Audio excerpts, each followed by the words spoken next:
Já liberaram a nossa lareira aqui da obra. Vou colocar um pouco de fogo aqui para começar a curar essa estrutura aqui.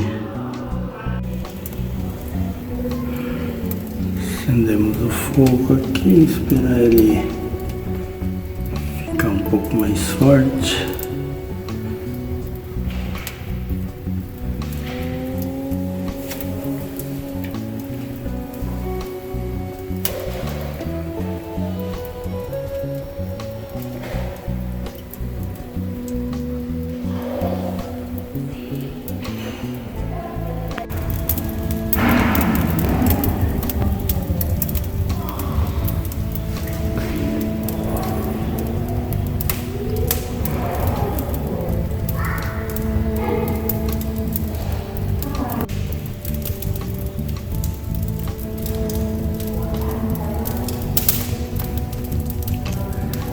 Vou colocar o fogo mais umas 3, 4 vezes antes de colocar fogo de verdade aqui dentro.